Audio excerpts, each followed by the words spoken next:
nous avons la grande chance d'accueillir à notre tribune sœur Véronique Margron, qui est présidente de la Conférence des religieux et religieuses de France, la COREF, qui est aussi autrice, et qui va faire une intervention sur le thème « L'Église catholique en France aux prises avec les dérives et les violences sexuelles en son sein ». Sœur Véronique Margron, c'est un grand honneur pour nous de vous accueillir à cette tribune pour aborder un sujet extrêmement sensible et jamais abordé dans une conférence de la Foi et Christ, mais c'est merci mille fois, je l'ai dit à tout le monde, mais je vous le dis à vous en particulier aussi, merci de votre disponibilité à venir aborder ce sujet sensible et dont vous avez une connaissance de l'intérieur. Vous avez la parole. Merci, merci à vous, merci de cette forte invitation et merci de ce que chacune et chacun ici fait, vraiment. Alors en vous écoutant et en vous écoutant, Monsieur le Président, je me dis tant mieux si l'Église catholique c'est seulement maintenant qu'elle vous préoccupe, parce que comme elle est quand même très vieille, ça voudrait dire que jusqu'ici elle n'a pas eu de problème, ce qui malheureusement n'est pas tout à fait vrai. Donc en nous écoutant, je me disais qu'à la fois je reconnaissais avec quelque effroi dans tout ce qui s'est dit un certain nombre de groupes tout à fait estampillés catholiques et qui sont dans l'Église catholique, qui sont reconnus au sein de cette Église, et par d'autres moments je me rassurais en quelque sorte en me disant non, quand même, on n'en est pas à ce point-là, mais si, quand même, peut-être, justement. Parfois, nous en sommes là. Donc, je vous propose à la fois de rester dans notre sujet et un petit pas de côté, puisque ce sera surtout sur la question de l'Église catholique en France, mais elle l'est aussi ici, aux prises avec les violences sexuelles en son sein, et ce que ceci dit aussi d'autres dérives, encore une fois, au sein d'institutions religieuses, au sein de diocèses tout à fait reconnus, évidemment, par l'institution catholique, comme au sein de groupes de longue tradition, dont on ne peut pas penser qu'ils soient en soi marqués de dérives sectaires fortes et qui pourtant ont donné lieu à ce qu'on pourrait nommer des crimes massifs.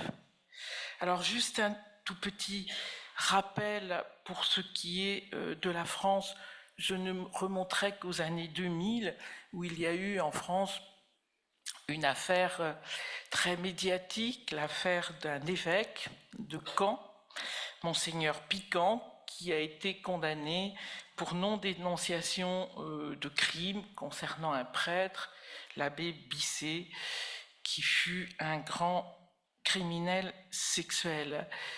Première prise de conscience, mais qui n'a amené à rien profondément, à une prise de parole des évêques lors d'une conférence des évêques de France, et puis de vagues groupes de travail, et puis tout ceci s'est perdu dans les sables, jusqu'aux années 2015, où une association qui aura été déterminante en France, une association à Lyon, La Parole Libérée, une association de victimes, crée un collectif très important contre le père Bernard Prénat, qui avait été chef scout, qui avait monté une troupe de scouts à Sainte-Foy-les-Lyons, dans la banlieue chic de Lyon, avec de très nombreuses victimes dans les années 80, puis la mise en cause du cardinal, archevêque de Lyon, Philippe Barbarin, mis en cause pour non-dénonciation, condamné en première instance, relaxé en deuxième instance. Ceci a été le vrai déclencheur, je pense, je ne sais s'il faut dire d'une prise de conscience, en tout cas de décision dans l'Église de France, car heureusement cette association, ce collectif de victimes a pu avoir de nombreux relais médiatiques qui ont permis qu'elle ne soit pas oubliée. Et donc nous nous retrouvons en 2019, où la conférence des évêques de France et la conférence des religieuses et religieux de France, que je préside, décide de la mise en place d'une commission indépendante sur les abus sexuels dans l'Église catholique en France, commission présidée par le haut fonctionnaire Jean-Marc Sauvé, ancien vice-président du Conseil d'État, qui travaillera d'arrache-pied pendant 2 ans et demi avec une vingtaine de membres et de nombreux groupes de recherche associés auprès des grandes institutions de recherche en France, qu'il s'agisse de l'INSERM, qu'il s'agisse des institutions qui travaillent sur l'histoire, pour amener un rapport rendu public le 5 octobre 2021, rapport qui fait état, je me permets de vous le rappeler, de ces chiffres totalement insoutenables et d'ailleurs inintégrables, de plus de 5 millions de victimes mineures seulement, durant les 70 dernières années, mineurs de violences, victimes de violences sexuelles dans l'ensemble de la société française. Chiffres de nombreuses fois contestés, de nombreuses fois confirmés. Et parmi ces 5 millions de victimes, sur ces 70 ans, environ 200 000 victimes de religieux et prêtres catholiques et 300 000 si on inclut les laïcs qui sont en responsabilité dans l'Église catholique. Catéchètes, chefs scouts, etc., etc., etc. Donc voilà où nous en sommes. La SIAZ, donc cette commission indépendante, a rendu 45 recommandations. Parmi celles-ci, la création de commissions indépendantes pour pouvoir reconnaître, accompagner et, autant que faire se peut, réparer quelque chose de l'irréparable concernant chaque victime. 2 commissions, et j'en termine là pour cette introduction, se sont mises en place, une du côté des prêtres, des victimes de prêtres diocésains, une du côté des victimes de religieux et religieuses, présidée par un magistrat honoraire, monsieur Antoine Garapon. Aujourd'hui, ces 2 commissions, donc, qui travaillent depuis début 2022, ont accompagné, je l'espère et le crois, restauré environ 2500 personnes, ce qui, bien sûr, à titre singulier de chaque vie, est énorme, ce qui, en même temps, est bien peu, face au nombre total de victimes dont nous imaginons bien qu'aucune commission au monde ne recevrait 200 000 personnes, mais entre 200 000 et 2000, sans doute pourrions-nous espérer pouvoir en recevoir au moins 10 000, donc nous verrons. En tout cas, voilà ce qui s'est fait, plus d'autres travaux sur lesquels je passe. Première interrogation, premier point, qu'avons-nous découvert au regard de l'ensemble de ces crimes? La première chose, je pense que, à la fois que nous avons découvert, mais comment vous dire, au fur et à mesure où nous le découvrons, nous l'ignorons. Autrement dit, tout cela est si violent, paraît si impensable pour une institution censée parler du salut, censée parler de la vie, censée parler du soin des plus vulnérables, qu'au fur et à mesure où nous savons les choses, j'ai le sentiment que à la fois les personnes en responsabilité, en fin de compte ce qu'on appelle les fidèles de base aussi, et les institutions font comme si elles l'oubliaient en même temps, car c'est trop impensable, c'est trop imprononçable presque, pour réellement y faire face, et j'y reviendrai. Donc, premier point de ce que j'espère nous avons découvert une fois pour toutes, c'est le continuum. En effet, là aussi, et vous le savez mieux que personne, un train peut en cacher un autre. Autrement dit, les violences sexuelles dans l'Église catholique interviennent rarement. À vrai dire, nous n'avons, à ma connaissance, aucune situation vis-à-vis d'inconnus. Un prêtre, je suppose que ça existe, mais n'agresse pas un enfant ou un adulte qu'il croise dans un bosquet ou dans un square, le soir tombé, inconnu pour lui. Non, autrement dit, ce qui précède toujours la violence sexuelle, ce sont les abus de confiance, dans tous les cas. Très souvent, les abus d'autorité, de pouvoir, ce qu'on nomme dans l'Église, qui n'est pas si simple à définir, les abus spirituels, c'est-à-dire qui vont mettre en scène la relation à Dieu, la relation au divin, la relation à l'institution croyante, bien sûr les abus de faiblesse. Donc en fin de compte, c'est tout ce continuum qui va amener, ou pas d'ailleurs, à des violences sexuelles, et on voit bien que les victimes d'abus spirituels pendant des années dans des groupes catholiques reconnus et pourtant à dérive sectaire ont les mêmes conséquences traumatiques que celles et ceux victimes de violences sexuelles. Ont les mêmes. Donc, premier élément, qui amènera à se poser cette question de comment repérer ces signaux d'abus d'autorité, d'abus spirituels, autant que faire se peut dès le départ, pour espérer les interrompre à cet endroit. Deuxième chose que le rapport de la SIAZ a beaucoup dit, mais qui est beaucoup refusé, le caractère systémique des violences sexuelles.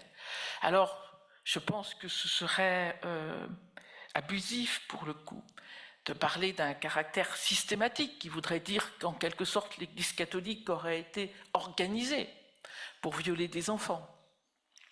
Mais pourtant, il y a bien un caractère systémique, c'est-à-dire il y a un ensemble de facteurs qui a priori sont éparses et qui en fin de compte se tiennent et favorisent pas tant tel passage à l'acte que l'impunité qui reste en bonne partie quasi totale des abuseurs. Et donc qui vont favoriser la réitération des actes, puisque nous avons des agresseurs sexuels qui ont pu agresser, à vrai dire, on ne sait pas dire, mais sans doute 100, 150, 200 enfants, entre autres des enseignants, prêtres ou religieux d'établissements catholiques qui ont agressé des enfants dans les classes durant toute leur carrière. Donc, je vous laisse imaginer. Donc, ce caractère systémique qui est tenu avec des éléments, disons, de la doctrine, de ce qu'on nomme l'ecclésiologie au sein de l'Église catholique, le rapport au secret, sans même aller chercher le secret de la confession, mais le rapport au secret, qui de ce point de vue-là n'est pas si loin de ce qu'on pourrait dire des incestes, sur nous sommes en famille, on règle les choses au sein de la famille. Et puis voilà, le rapport au scandale, avec ce retournement du propos évangélique extrêmement violent, qui est le scandale n'est pas ce qui est fait au plus petit, mais est au contraire de pouvoir atteindre l'institution. Combien de victimes, combien de parents d'enfants victimes ou de proches de victimes adultes se sont entendus dire « mais enfin, monsieur ou madame, vous vous rendez compte, vous ne pouvez pas attenter à notre Église. Vous ne pouvez pas vous faites du mal à l'Église. » Bien sûr, à participer ou participe de ce caractère systémique l'environnement, Et si vous avez vu le film français de François Ozon de 2019 qui raconte l'affaire de Philippe Barbarin et du collectif de victimes de la parole libérée grâce à Dieu, vous avez vu l'implication des notables. On le voit dans beaucoup de situations, surtout dans des, en fin de compte, dans des lieux tout petits où tous les notables sont en cause. Le préfet, parfois le procureur, les médias du coin. Si vous avez entendu parler de l'affaire de Betaram, donc qui est dans le Pays Basque, qui concerne un établissement scolaire qui fut, pour un certain nombre d'enfants, en particulier les enfants les plus modestes, un véritable bagne, un véritable lieu de torture, où des centaines d'enfants et des centaines ont été victimes de violences physiques qui s'apparentent à des tortures et de violences sexuelles qui s'apparentent à des actes de barbarie. Tout le monde autour a protégé cet établissement pour une raison ou pour une autre. Nous ne le savons que trop, dans votre domaine comme dans le mien. S'il faut un village pour élever un enfant, il faut au moins un village pour agresser un enfant. Donc tout ce caractère-là systémique qui amène à dire que, eh bien, face au caractère systémique des violences sexuelles dans l'Église catholique, la réponse doit être systémique, ce qui n'est pas une mince affaire. Troisième élément que nous avons appris, pour simplement en rester là parmi bien d'autres, la question du crime massif. Alors je n'oserais dire du crime de masse qui renverrait à une intention, encore une fois, de l'Église catholique comme institution, d'avoir voulu nuire à des centaines de milliers d'enfants ou d'adultes. Je ne le crois pas, peut-être suis-je trop naïve, mais je ne le crois pas. Mais en effet, il y a bien eu des crimes massifs.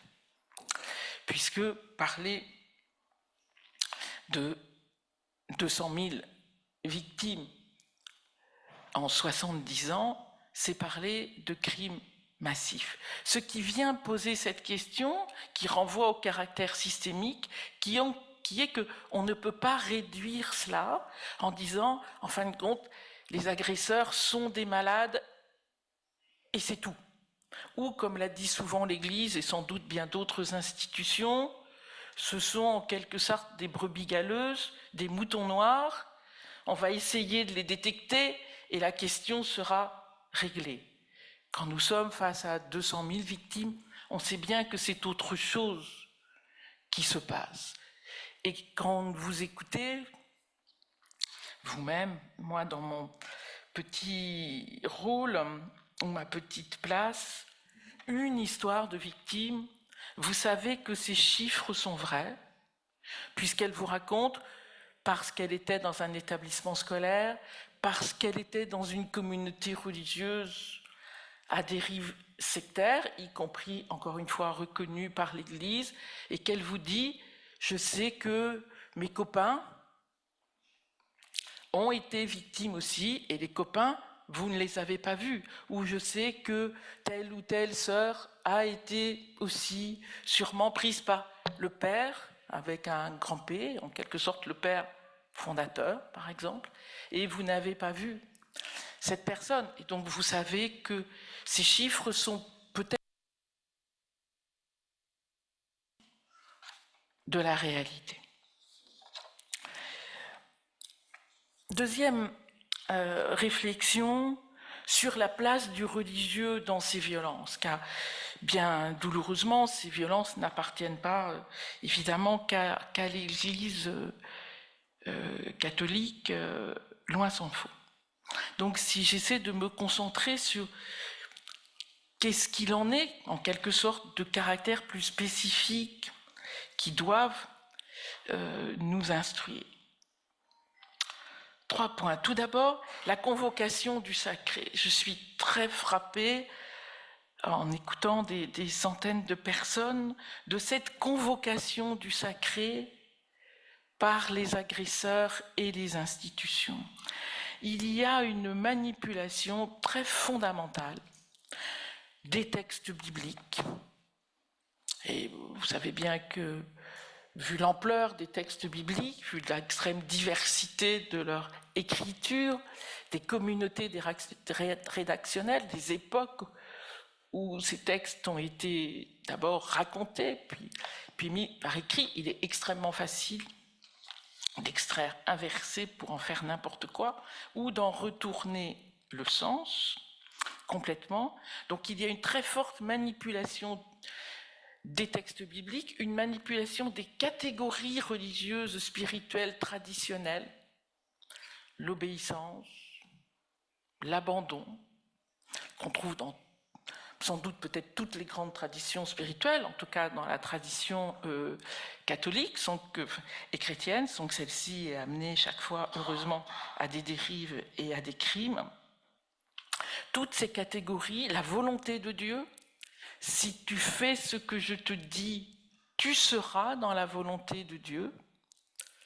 Combien d'agresseurs et d'abuseurs, d'abus spirituels, disent ces paroles, qu'il s'agisse d'un enfant, d'un adolescent, d'un adulte, et un dévoiement donc du sacré, du religieux, qui me paraît si intimement lié à la violence sexuelle,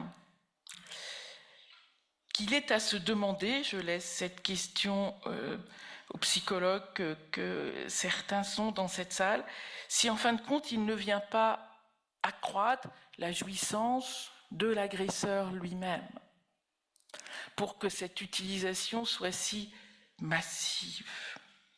On le voit dans la place des sacrements catholiques. De très nombreuses victimes dans l'Église catholique ont été victimes pendant le sacrement de confession, où donc le prêtre est dans une situation quasi sacrée, puisqu'il parle au nom de Dieu. Moi, je te pardonne, dit le rite. L'ont été avant ou après l'Eucharistie. Des enfants ont été violés avec des hosties. Voilà, je vous passe d'autres situations et exemples. Donc cela, à vrai dire, je pense que pour le moment, nous n'avons encore rien appris ici de ce que nous devons apprendre. Et nombre, dans mon Église, continuent de refuser de voir cela en pensant que ceux qui font cela sont simplement des grands malades. Des grands malades délinquants, mais des grands malades. Deuxième élément sur cette place du religieux, cette autorité dite sacrée, alors même que la Bible se bat beaucoup avec le sacré pour le quitter, à mon avis, ce rapport à cette autorité sacrée redouble l'autorité et en fait une autorité doublement abusive. Car si vous violentez, vous violez, vous abusez spirituellement, en ne disant pas « je fais ça pour ton bien », mais je fais cela parce que Dieu me dit que c'est ton bien, alors vous êtes les rois du monde. Et il n'y a plus aucune loi au-dessus de vous. Vous n'ignorez pas la loi, mais elle ne vous concerne pas. C'est aussi simple que cela. Et nous avons, quand je vous écoutais ce matin, dans un certain nombre de communautés religieuses, exactement ces mêmes dérives sectaires que vous évoquiez. Si tu parles, personne ne te comprendra, car nous sommes l'élite de l'Église. Et même l'Église, au sens des autorités, par exemple des évêques, ne peut pas comprendre. Elle ne peut pas comprendre parce qu'elle est à moitié vendue, alors ça peut être à différentes choses, qu'elle peut être vendue. Et donc, elle n'est plus pure. Donc nous sommes là pour la restaurer. Ce qui est aussi évidemment une manière très efficace d'enfermer la victime, et là particulièrement les victimes adultes, les victimes qui ont été victimes par exemple dans des communautés qui sont elles-mêmes des religieuses, de les enfermer dans cette démarche, puisque c'est au nom de Dieu. Et enfin, troisième élément, ce qu'on pourrait nommer la condition du disciple, qui est tout de même la condition normale du chrétien que de suivre le Christ, mais comment cette condition-là peut être totalement le lieu de la manipulation, du dévoiement, à travers des catégories comme imiter. Et ça touche aussi des victimes mineures, enfants. Tu veux imiter Jésus? Tu veux faire comme Jésus? Tu veux devenir un saint? Alors moi, je connais le chemin.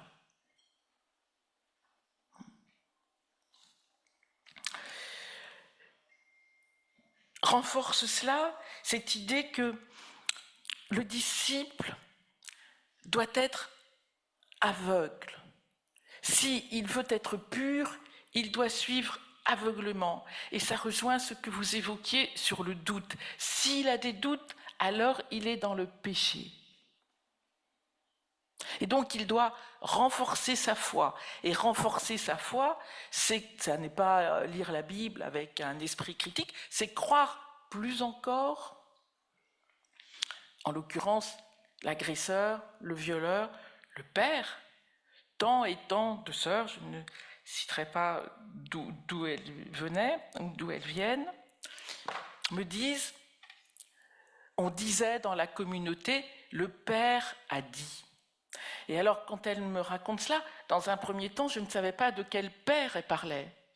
Si elle parlait du père de la Trinité, auquel cas, bon, je ne sais si elle pouvait écouter sa voix, mais admettons, mais non, elle parlait du père fondateur.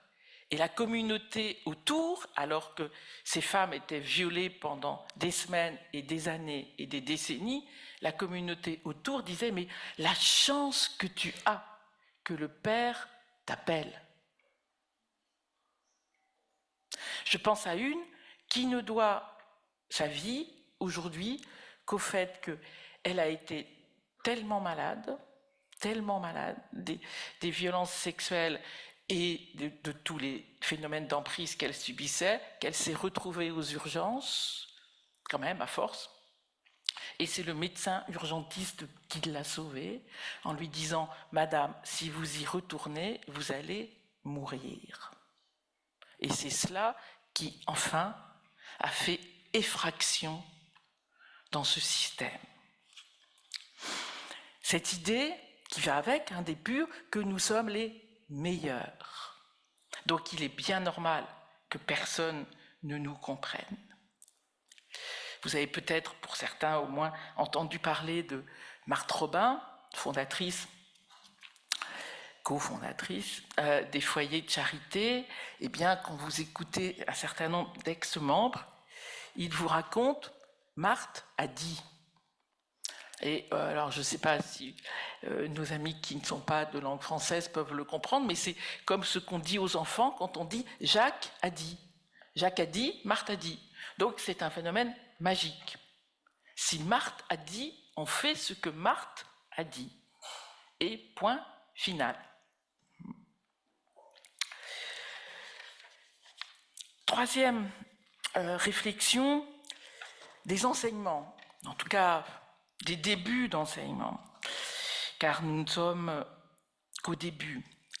Tout d'abord, je m'interroge si aujourd'hui, l'Église catholique en France, pour ne parler que de celle que je connais un peu, est capable de regarder en face ce mal. Nous le savons tous ici, c'est bien compliqué de regarder le mal en face. Et pourtant, c'est bien ce qu'apprend la Bible, à regarder le mal en face. En fin de compte, dès les premiers chapitres de la Genèse, avec le serpent trompeur, avec le premier meurtre du frère, jusqu'au meurtre de Jésus. Et pourtant, je pense que, est-ce parce que c'est trop difficile, nous avons bien des difficultés à le regarder en face, c'est-à-dire à ne pas vouloir le réduire à des explications faciles, et en particulier concernant des agresseurs qui ne seraient que des déviants, dont en fin de compte l'institution serait la victime, comme je l'entends dans des communautés où il y a eu non seulement des fondateurs déviants et criminels, mais ensuite des générations de prêtres, de religieux criminels, me disant, mais en fin de compte, ma communauté, nous, on est des victimes. Donc quand j'entends cela, je me dis, nous ne savons pas encore, je ne sais si nous saurons un jour, regarder ce mal en face, et si nous ne le regardons pas en face, nous ne pourrons pas agir et trouver les modalités d'une réponse systémique et quitter ce que le philosophe Marc Crépon nomme le consentement meurtrier. Car en fin de compte, ce qui a tant favorisé, ce qui favorise tant les abus et des violences sexuelles, c'est cela, c'est bien que tout autour, il y a un consentement meurtrier, actif parfois, de cacher, de déplacer, passif le plus souvent, dans tous les cas, qu'il soit actif ou passif, très efficace. Y compris de se dire, oui, mais enfin, on n'est pas si sûr. J'avais ce matin un mail d'un responsable me disant, mais enfin, la présomption d'innocence. Oui, bien sûr, personne ne veut tuer ce monsieur, ni même le mettre en détention comme ça, mais qui vient comme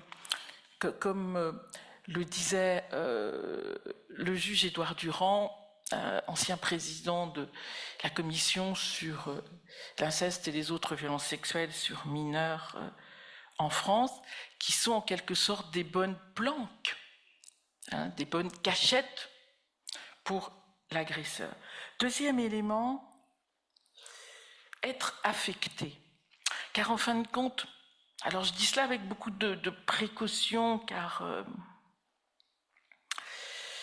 c'est pas si facile, vous le savez sans doute mieux que moi, mais la question c'est, en fin de compte, comment apprendre en ce non-lieu du malheur, de la colère, du trauma, comment se laisser enseigner par le savoir expérientiel des victimes, comment se laisser enseigner sans se laisser engloutir, comment se laisser instruire.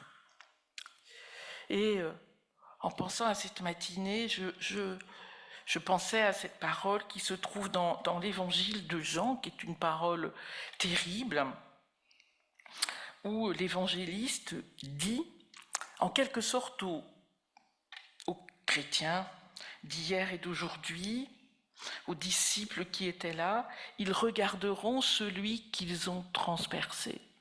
Et en fin de compte, c'est ça.